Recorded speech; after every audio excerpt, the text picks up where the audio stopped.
Ladies and gentlemen, I warmly welcome you to this special press briefing by Honorable Minister for Railways, Information Broadcasting and Electronics and IT, Shri Ashwini Vaishnaw.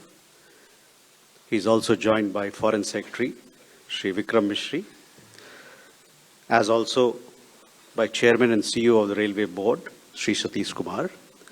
This press briefing is on the upcoming railway link projects between India and Bhutan.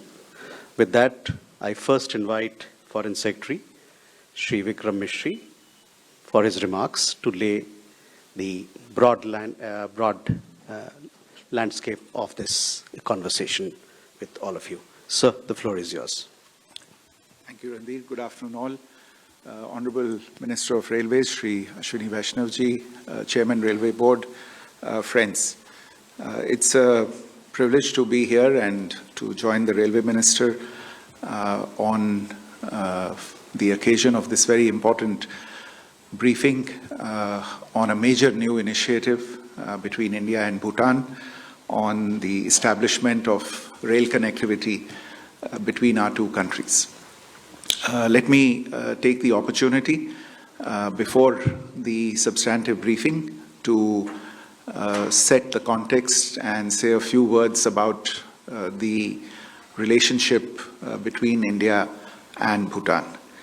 As you are all aware, India and Bhutan share a relationship of exceptional trust, mutual respect, and understanding. This is a relationship that is rooted in cultural and civilizational ties, extensive people-to-people relations, and our shared developmental and security interests. These ties are reflected in very close contact at the highest levels. You would perhaps recall that Prime Minister Shri Narendra Modi visited Bhutan last year in March 2024, a visit during which he was conferred the Order of the Druk Gyalpo, which is the highest civilian award of Bhutan. His Majesty, the King of Bhutan, and the Prime Minister of Bhutan have been visiting India regularly. His Majesty, the King, was here earlier for attending the Mahakumbh, and the Prime Minister was here just a few weeks ago to attend the consecration of the Bhutanese temple in Rajgir. On the bilateral relationship itself, the Government of India has been Bhutan's largest provider of developmental assistance and has played a vital role in its modernization, especially in the areas of infrastructure and the overall economic development of the country. For the 13th five-year plan of Bhutan, which runs from 2024 to 2029, the Government of India has committed a support of rupees 10,000 crores, which covers project-tied assistance, high-impact community development projects, the economic stimulus program, and a program grant. And this quantum constitutes a 100% increase over the 12th five-year plan figures. Just a few words about some of the major areas of cooperation. Energy and power is one of the highlights of this particular relationship. Our two governments have successfully collaborated on joint development of 5 hydroelectric projects. These are Chukha, Tala, Mangdechu, Kurechu, and the Punatsangchu 2, which has just been completed very recently. In addition, Punatsangchu 1 is under construction. Apart from this, there are Indian private companies now that are engaging with Bhutanese authorities to develop power projects in Bhutan. Insofar as trade is concerned, India is Bhutan's top trading partner. We are the principal source of imports and the principal destination of their exports, accounting for nearly 80% of Bhutan's total trade. The 2016 bilateral agreement on trade, commerce, and transit establishes a free trade agreement between Bhutan and India, and also provides Bhutan duty-free transit or for goods from and to third countries. Insofar as connectivity is concerned, this is a priority for both countries. You will hear more about it today, as I said, in the area of rail connectivity, but we have worked very closely together on road connectivity, establishing integrated checkposts and trade routes, new immigration points, as well as digital connectivity. Recently, in order to facilitate the movement of third country nationals, an integrated checkpost was inaugurated at Daranga in Assam in November 2024. And we feel that Bhutan will also benefit from the development of the Jogi-Gofa Inland Waterways Transport Terminal. This was inaugurated this year in February. In the digital domain, both the RuPay card and the Bhim UPI application have been launched in Bhutan.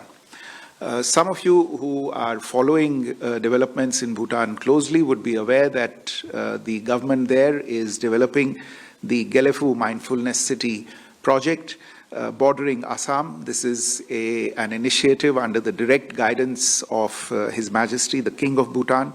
It is envisaged as an economic hub connecting Bhutan with South Asia and Southeast Asia. It's a flagship initiative of the country, and the Government of India has conveyed its support to this initiative. Similarly, Secy, which borders West Bengal, is being developed as an important industrial town in Bhutan for manufacturing and export. And these links that are being worked on will be critical for enhancing cargo and passenger movement.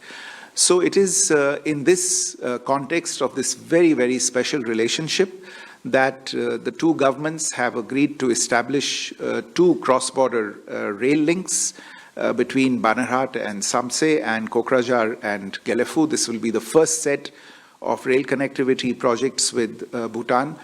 The memorandum of understanding for this connectivity was actually signed during the visit of the Prime Minister to Bhutan that I mentioned a short while ago last year, the one that took place last year. And this MOU will be formally signed later today in New Delhi on the occasion of the visit of the Bhutanese Foreign Secretary to New Delhi. Let me stop there, and I'll request the Honorable Rail Minister to brief you on the details of this very, very important project. Thank you, Mr. Misri. This project is basically connecting two very important cities of Bhutan. One is Gelefu, as Foreign Secretary shared with us. This is being developed as a mindfulness city. And second is Secy, which is an industrial city. The two projects will take off from the network of Indian Railways at Kokrajhar and Banarhat. The investment which is envisaged at this point of time is about 4,033 crore rupees, and the total length is about 90 kilometers, to be precise. 89 kilometers of railway network will be created. As Foreign Secretary very nicely explained, India is the largest trading partner of Bhutan, and most of the EXIM trade of Bhutan is done through Indian ports. Therefore, it becomes very important to have a good seamless rail connectivity for the Bhutanese economy to grow and for the people to have better ways of access to the global network. So that's why this entire project has been taken up. And Secy and Gelefu, they have very important significance in the way the Bhutanese economic growth is being planned. If you look at the railway network, this is the current railway network. The yellow line that you see in between the two blue lines, that is the most important economic corridor, rail corridor, connecting states of Assam, then down south towards Tripura, Mizoram, Nagaland, Meghalaya. All the states are getting connected by this yellow line. There is a blue line on the top. That line is now getting developed as a major corridor along the northern border, and that line basically provides alternative connectivity, and it's a very, very important project. So The takeoff of these two projects will happen, one at Banarhat from that blue line that you see, that goes all the way to Samse, and the other one from Kokrajhar that will go to Gelefu. These are the two lines if you look at the map, and they connect two separate, two different parts of Bhutan. Both Samse has big industrial potential, it's developing every day, new projects are coming up, and Gelefu is a new city which is getting developed. I'll come to these two projects one by one. Kokrajhar to Gelefu is, if you look at this, New Bongaigaon is a major industrial center in India where it is getting connected. Kokrajhar is the region station, and then it gets connected to the entire Indian railway network. So in a sense, by constructing about some 70 kilometers, you get the advantage of 150,000 kilometers of railway network. That is the advantage which comes by the network effect. This is a more detailed map of this alignment. There are many bridges and many stations. There are 6 stations, 2 important bridges, 2 viaducts, which means the entire section is elevated, 29 major bridges, 65 minor bridges, 2 goods shed will be developed. There is 1 flyover and 39 underpasses. The construction period will be about 4 years for this project. All the land schedules, everything has already been done. A lot of homework has already gone in to reach this level. And very soon we'll start the construction work. Basically, this will provide a lot of economic benefits to the people, both in terms of tourism, in terms of industrial growth, in terms of people-to-people movement, goods movement. Practically every benefit that railway brings will happen with this. The second project is taking off from that upper line that you were seeing, Banarhat. That Banarhat to Samse is the second line. Again, it's a very important project because this connects the industrial city of Samse. This is a more detailed map of this alignment. On the existing railway line, we'll also have 2 small cord lines so that the movement can happen on both sides of the train seamlessly. This is something that we have started doing in practically all parts of the country because this improves the mobility. Again, this 20-kilometer project will have 2 stations, 1 major bridge, 24 minor bridges, 1 flyover, and 37 underpasses. This is about 577 crores, and this will take about 3 years. Huge benefit to the people of Bhutan.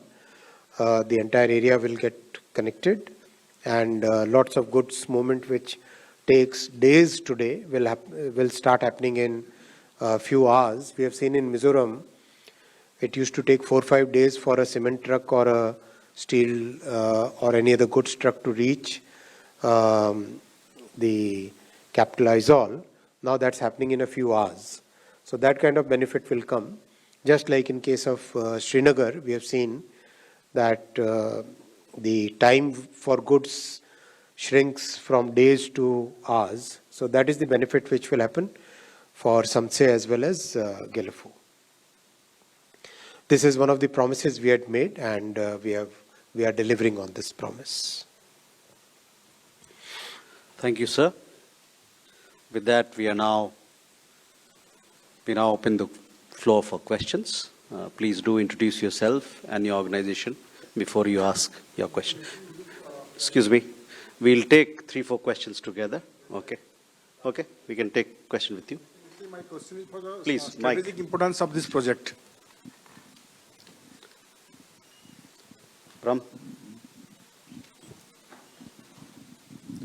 Sir this side Brahma Prakash Dubey ji news से मेरा सवाल ये है कि जो दोनों ये railway line है इसमें भूटान के अंदर कितना हिस्सा होगा और इंडिया के अंदर कितना हिस्सा होगा दोनों रेलवे लाइन का, और दोनों ही क्या 3 साल के भीतर पूरी होंगी इसमें? Thank you. Siddhant. So, Siddhant from Beyond, my question is essentially how it will boost the connectivity prospects in that part of India and of course Bhutan, and the economic prospects as well. Any estimate how it will increase the economic prospects in the region? Rishabh? Hello, sir. Rishabh from Times Now. Sir, my question is, we have similar arrangements with Nepal as well, where we are developing railway projects. What's the situation there? What's the latest there? And also, when we are talking about India-Bhutan, so are we looking at only goods, or will we also have ICPs, the integrated checkposts, via rail networks also for accommodating passengers and tourists to travel on these rail lines? So we can take these questions.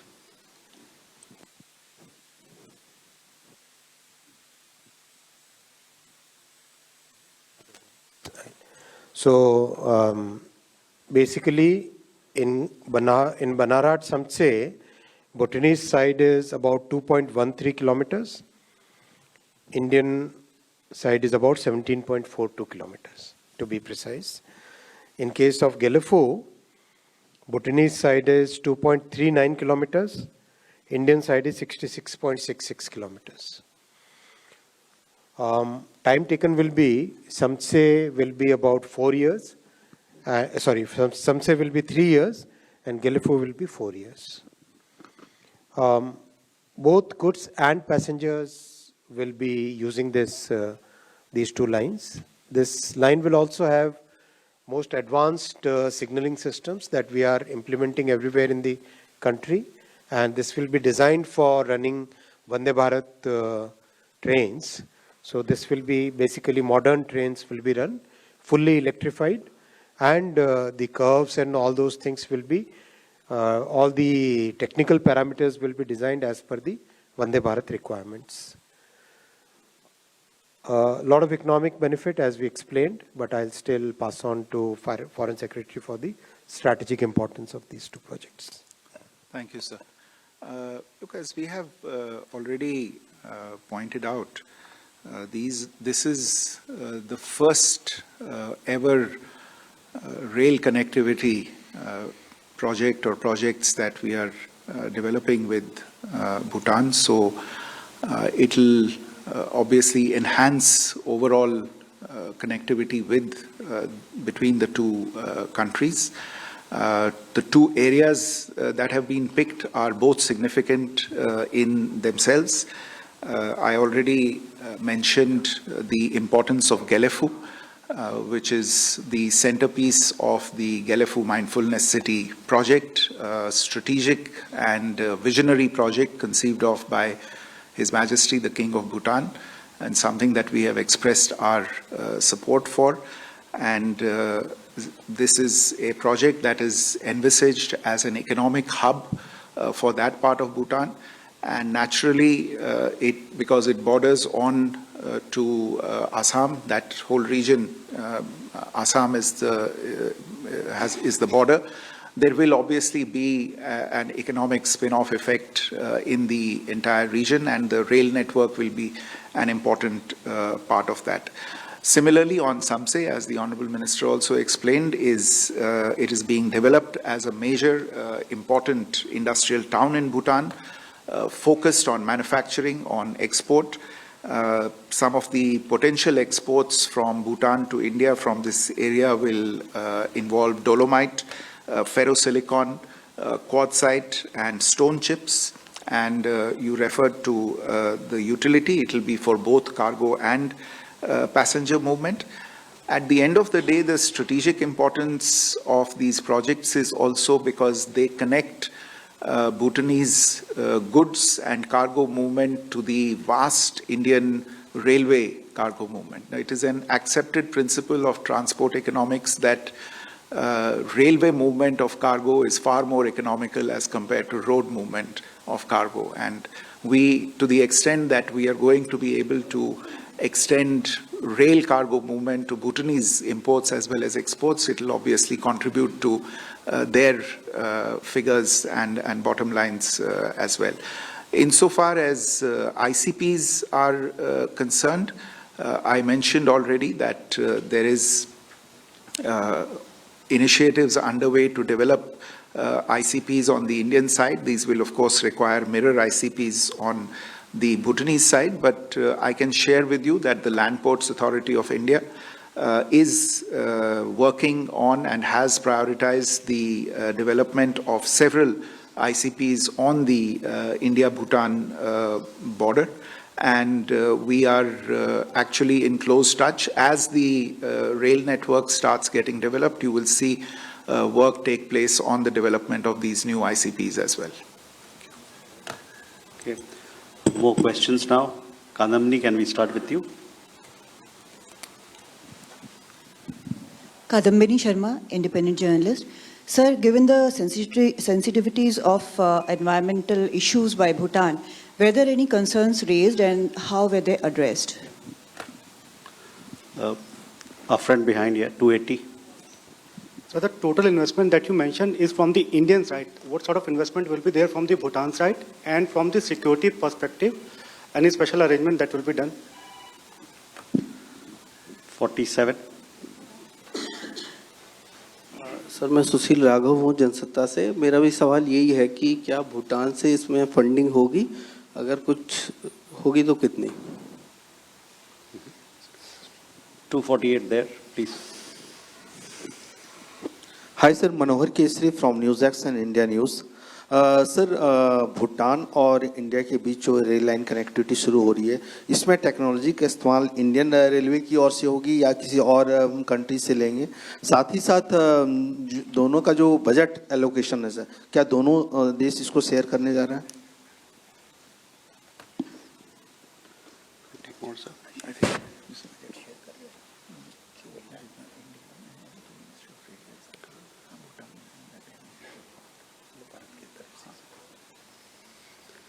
There, yes. Thank you, Mr. Jaiswal. My name is Tripti Nath. I'm an independent journalist. My question is to Mr. Vaishnaw. This sounds like a very promising railway network project that is being developed between India and Bhutan. But I'm plain curious, are these coaches, you talked of the technical parameters, which will be designed as per Vande Bharat. This is also a fantastic train. But I just want to understand, are the coaches going to be made in India? So we can take these questions. The environmental issues have been very carefully considered. A lot of studies have happened over the past few years. Each and every parameter has been very, very carefully studied, especially because entire northeastern region that we have seen the kind of issues that we face day in and day out. So over a period of last few decades, our work in northeastern states has given us that capability to understand the environmental issues and plan accordingly. That is one. Each and every part has been considered and very proper design has happened considering the environmental issues, especially climate resilience. For example, flow of water, have sufficient number of underpasses, make sure that elephants can pass under the railway tracks. All those things have been considered while designing this.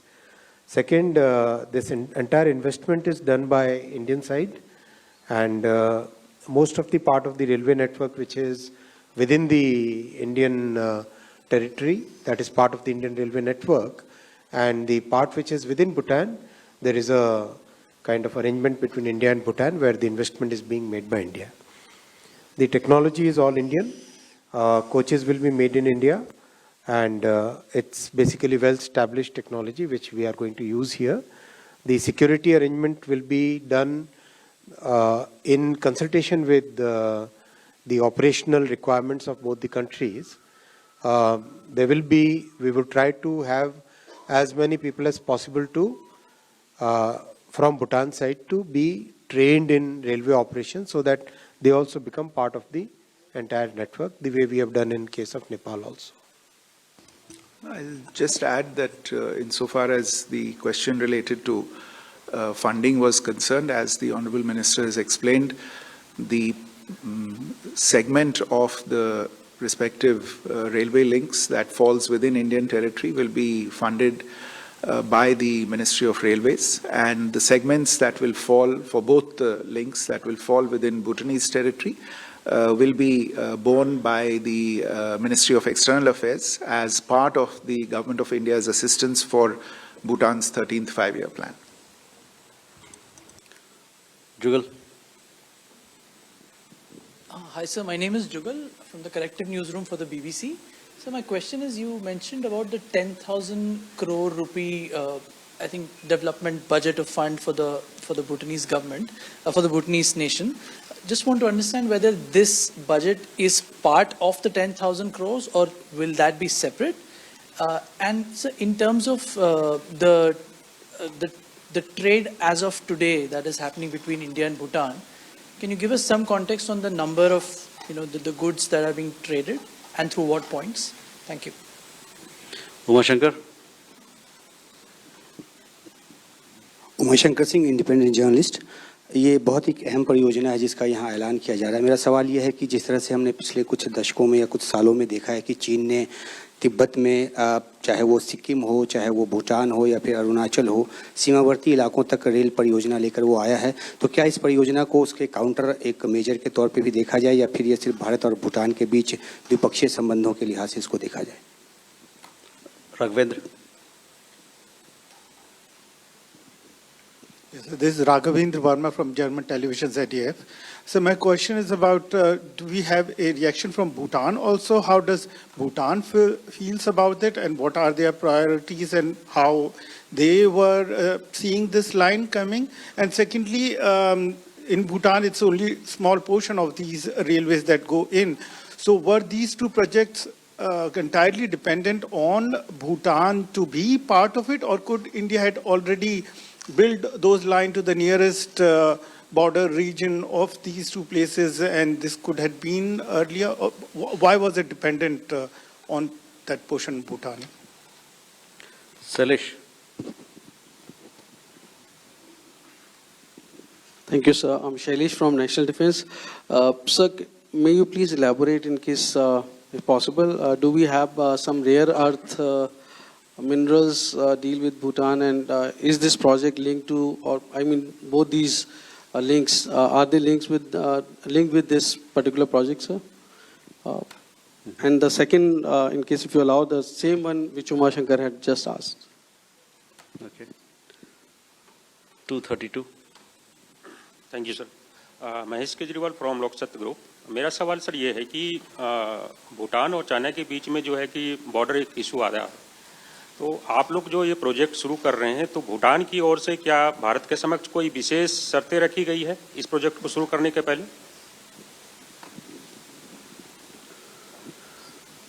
Sir.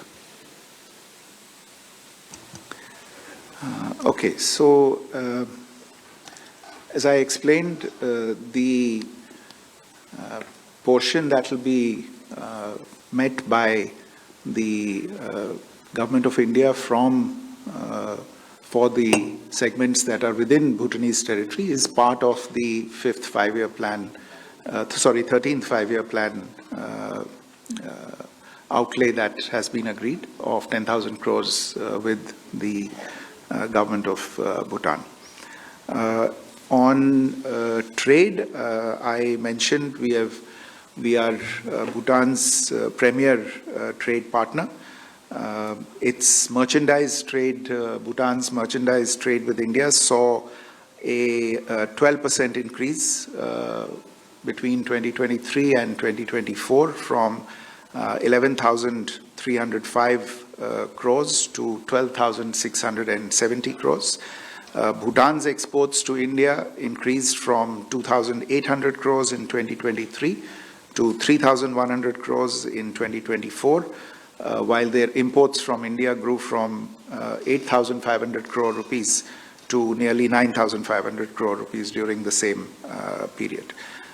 We are in discussions to actually renew the bilateral treaty of trade, commerce and transit, which was signed in 2016 for a period of 10 years, and it will expire in July 2027, and we will discuss a renewal of that treaty. On the question of involving Bhutan on this, I refer you to my opening remarks where I mentioned that this is all happening on the basis of an MOU between Bhutan and India that was signed on the occasion of the Prime Minister's visit to Bhutan last year in March 2024. And again, as I pointed out, this MOU will formally be signed later this afternoon in New Delhi between Chairman Railway Board on the Indian side and the Bhutanese Foreign Secretary on the other side. That, I think, should answer the question about what is the involvement of Bhutan in this. Let me just make a general point that when it comes to infrastructure projects, India's guiding principle and fundamental approach has been that we do infrastructure projects only those ones that our partner countries are comfortable with. We are driven by the priorities of our partner countries. We are not driven by our supply necessities. On the issue of rare earths, no, I am not aware if there is any discussion on rare earths related to this particular project. कुछ प्रश्न थे जो भूटान और किसी तीसरे देश को लेके थे कि उनका इसमें क्या इन्वॉल्वमेंट है. आप जानते हैं जहाँ तक ये बॉर्डर, इस बॉर्डर का सवाल है जहाँ से ये ट्रेन लाइंस जा रही हैं, इसमें किसी तीसरे देश का कोई involvement nahi hai. So I think this question is a bit superfluous at this point in time. In any case, I should underline that this is a rail connectivity project and it is therefore of the utmost bilateral importance to the two countries. Thank you. Elena. Good afternoon, Elena, TASS News Agency. Do you consider, maybe not now, but gradually while you will develop this project, participation of some third country? And as I'm from Russian media, I wonder if participation of Russia is possible. And perhaps if Honorable Minister answers my question, what are the projects with Russia which are now already on or under consideration? Thank you. You go this side, Neeraj. Sir मेरा उत्तर तो मिल गया है. अभिनव वार्ता से बोलियो नहीं, वार्ता में अभिनव हूँ. मैं जानना चाह रहा था इस प्रोजेक्ट में कब से काम शुरू होने वाला है और इसमें भूटान जो पैसा खर्च किया जा रहा है, क्या इंडिया की तरफ से ही पूरा पैसा खर्च किया जा रहा है प्रोजेक्ट में या भूटान पे इस पे कुछ सहयोग कर रहा है? नीरज. सर नमस्कार, मैं नीरज दुबे प्रभा साक्षी से. सर जो इस रेल प्रोजेक्ट के लिए क्या भूटानी नागरिकों को रेल मंत्रालय कोई स्किल डेवलपमेंट का कोई कोर्स कराएगा, उनको ट्रेनिंग देगा? और दूसरा, क्या इसमें कोई वर्ल्ड बैंक या एडीबी और किसी अंतर्राष्ट्रीय वित्तीय संस्थान भी कोई सहयोग कर रहा है क्या इसमें प्रोजेक्ट में? 271. Hi sir, this is Dhruvaksh from Business Standard. Just wanted to understand a bit of the rationale on electrification of the project, in the sense that there is, while it's appreciable that Vande Bharat trains and modern trains are expected to be run, the experience in electrification in Northeast has rather been a slow one, and this is being seen as some sort of precedent as to how these challenges will come up. And second, in strategic areas, there's a school of thought that more diesel locomotives and more diesel rolling stock would be beneficial in strategic border areas. So in the view of these two considerations, just wanted to understand the rationale behind electrification of these lines. Sachin. Sir मेरा नाम सचिन बुधोलिया है, मैं हिंदुस्तान समाचार से हूँ. मेरा सवाल ये है कि भूटान और इंडिया एक BBIN नेटवर्क का पार्ट है, जो कनेक्टिविटी का प्रोजेक्ट था. तो भूटान अगर आगे आने वाले दिनों में इसके पार्टनर कंट्रीज, विशेष रूप से नेपाल या बांग्लादेश के साथ में अगर ट्रेड करना चाहता है, तो क्या हमारा ये जो कनेक्टिविटी है, तो इंडियन रेल की कनेक्टिविटी क्या उसको उन देशों के साथ व्यापार की सुविधा देगा, विशेष रूप से Bangladesh?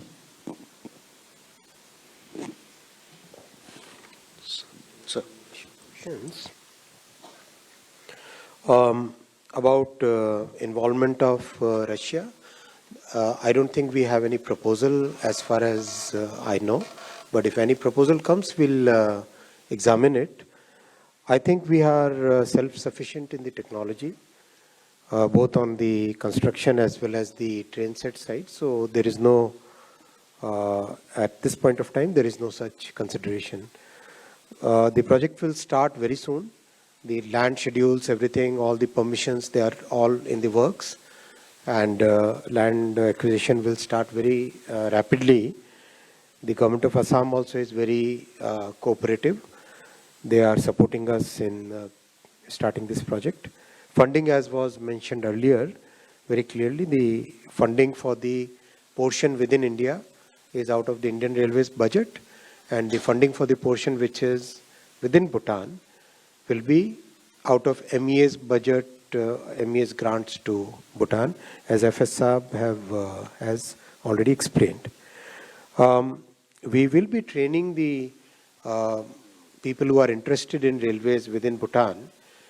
As you know, we have a Gati Shakti Vishwavidyalaya, one of the finest transportation university which is getting developed. And there we are already running courses for people from many other countries now.